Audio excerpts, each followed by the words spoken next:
perhaps the most touching of all of the meetings that I did, of all the places that I went,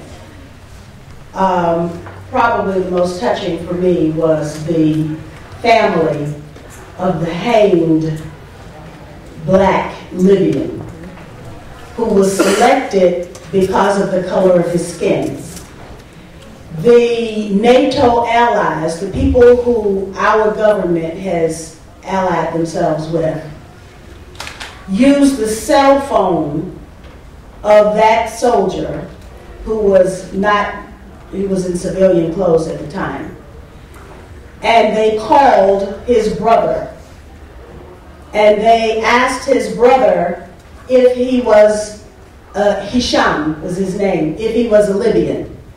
And the brother said, yes, of course he's a Libyan. And they didn't believe him, so the brother reiterated that yes, he's a Libyan, I'm a Libyan, yes, he's a Libyan. They announced that they have their brother. The next day, another brother was called from the soldiers from Hisham's cell phone. And the rebels announced to the family that we're going to kill your brother. Watch what we do to him on Al Jazeera. They recorded their torture of Hisham. And they murdered Hisham. And they hanged Hisham. And as you saw there, it was on Al Jazeera. Now, I spoke to the mother, the two brothers,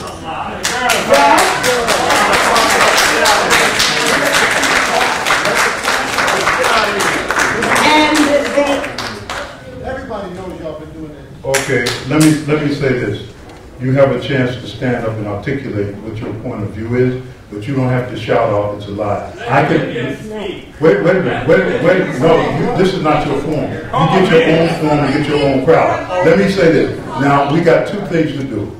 We can just let the meeting go, or you can act like you got some sense. Okay?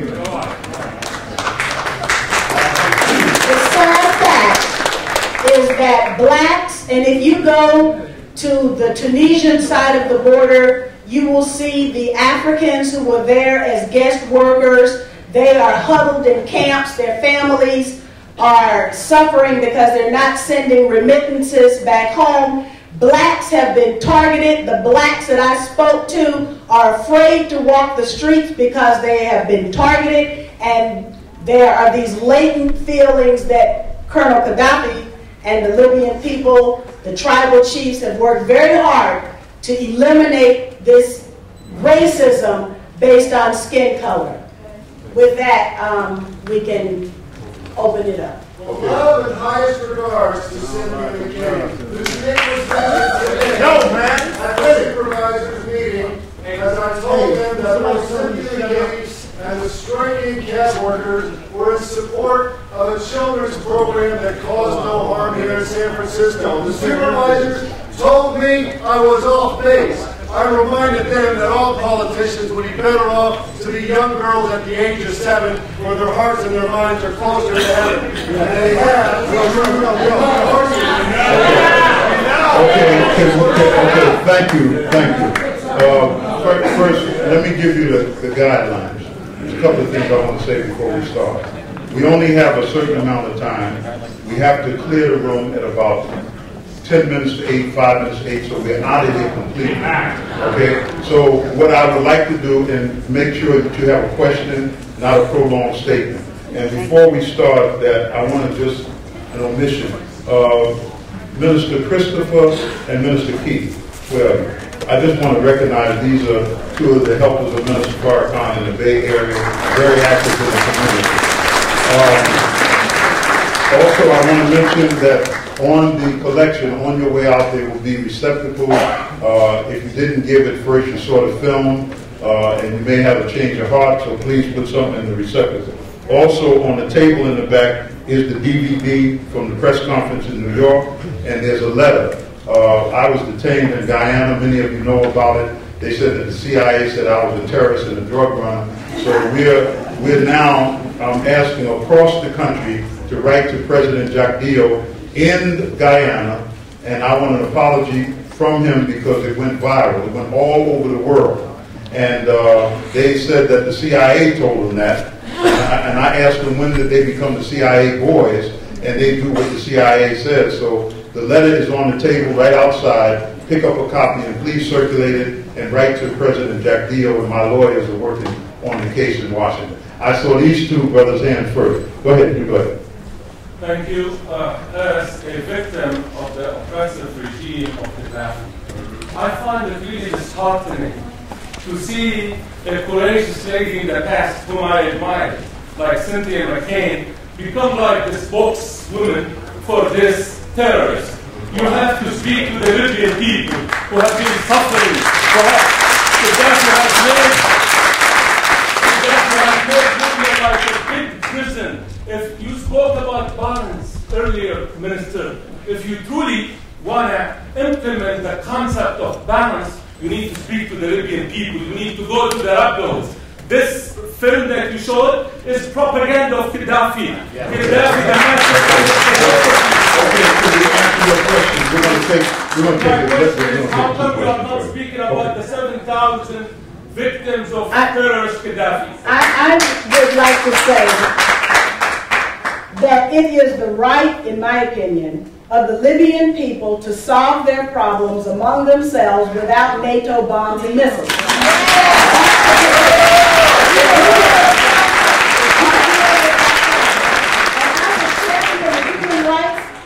Of every Libyan, but I will not countenance my country bombing and missiling and killing innocent people, which they're doing right now, which I saw with my own eyes.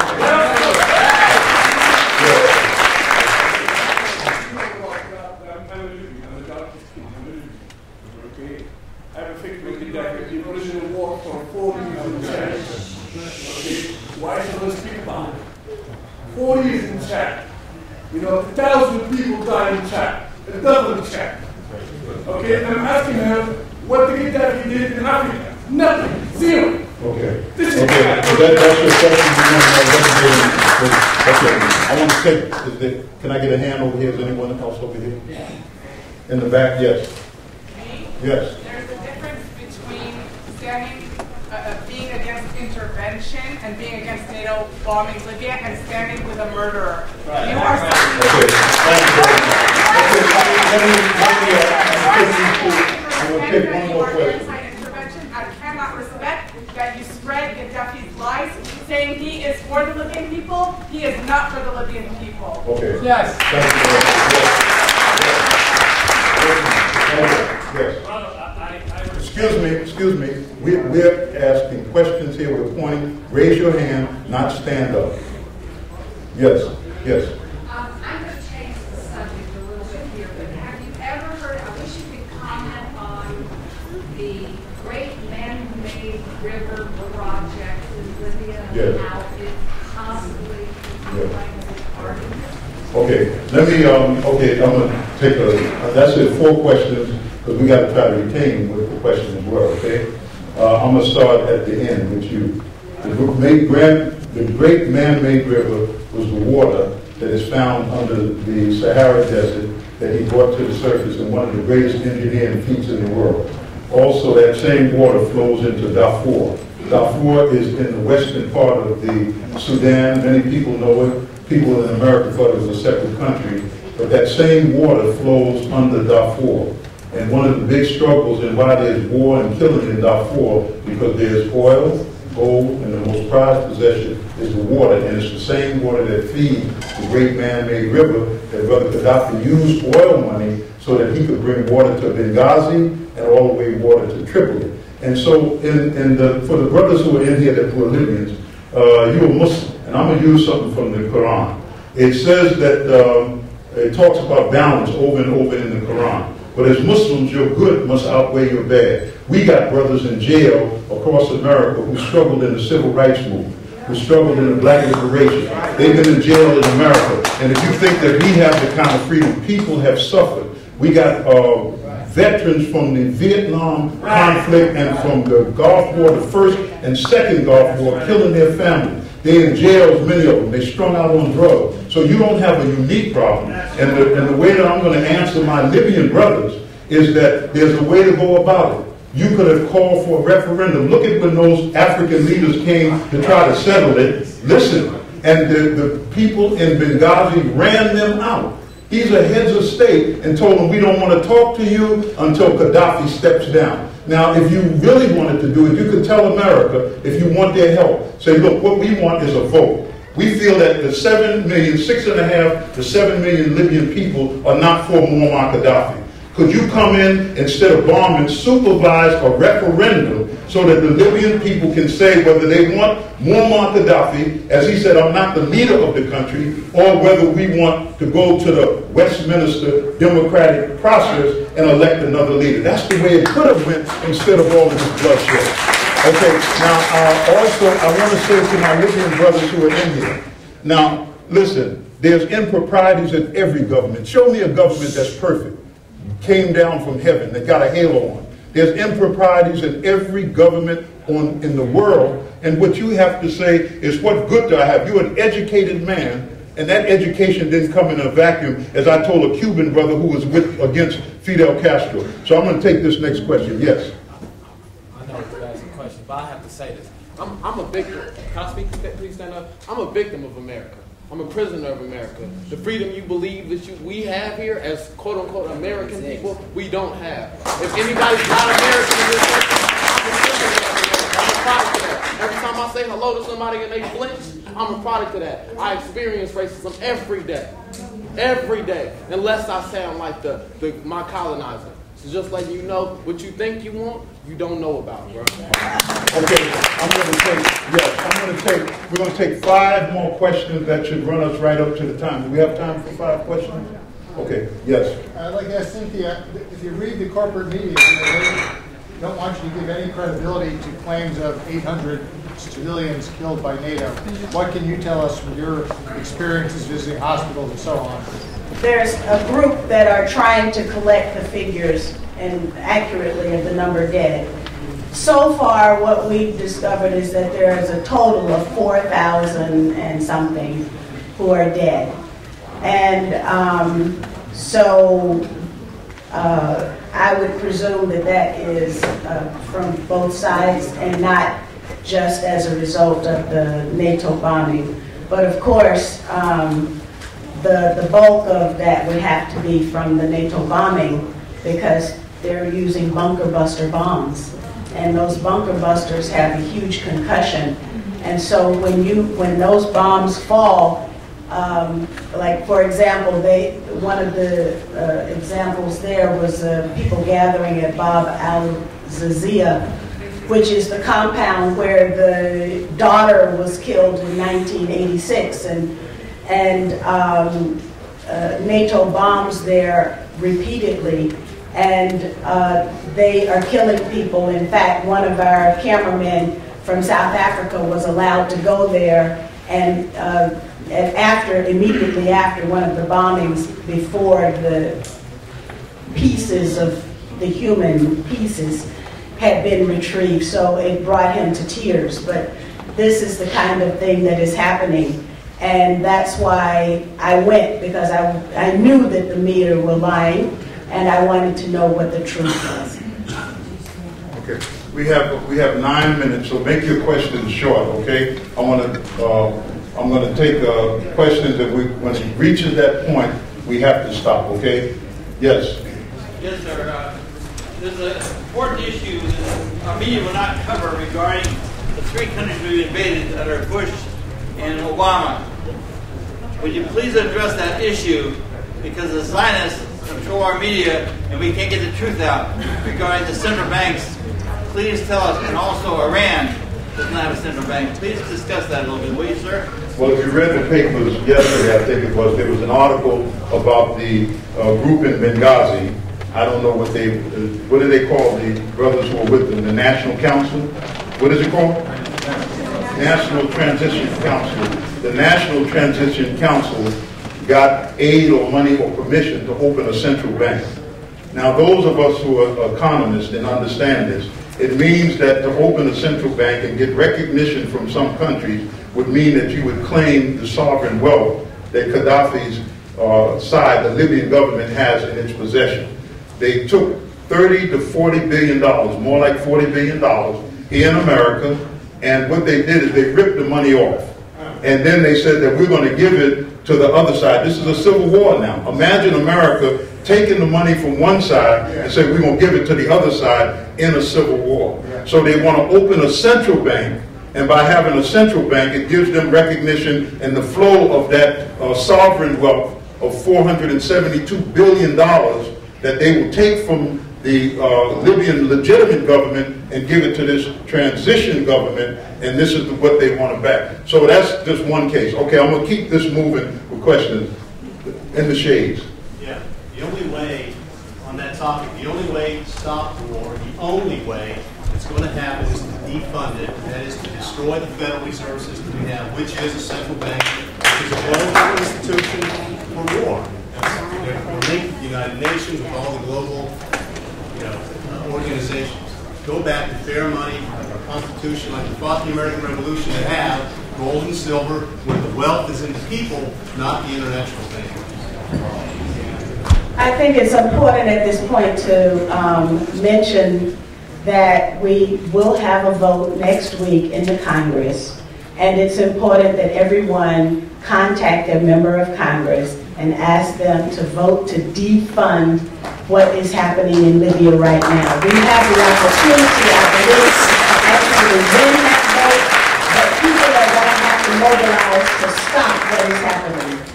Okay, I saw his hand. Are you going to let Libyans? Yes, I'll call you. This is Eyewitness Libya. And you've given one side of the story. You have not excuse me.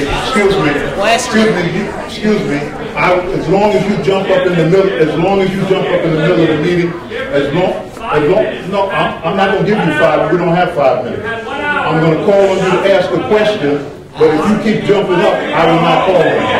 Go ahead, ask the question.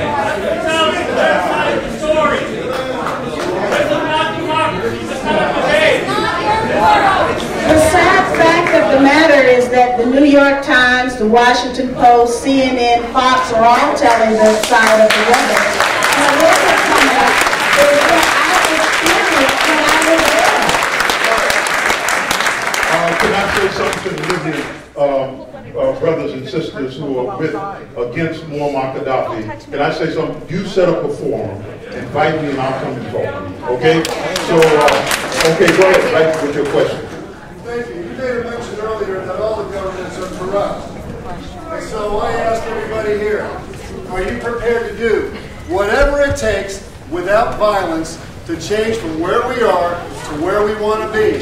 And then remember that we're across the street from the Harry Bridges building, and a general strike on behalf of love of all sentient beings, including mankind, for 40 days will bring us into the promised land. Are you prepared to shut down the regime by a strike, which is the most ultimate power that we can actually do, and make it happen? And know that the authority is mine to put this through from my heart to yours. That is the power. Thank you. Okay, let me just make a closing comment, because we have to clear the room. The time is up. But I'm saying to the Libyans who are opposed to Gaddafi, who have a problem with this form, I give you my word. You set it up.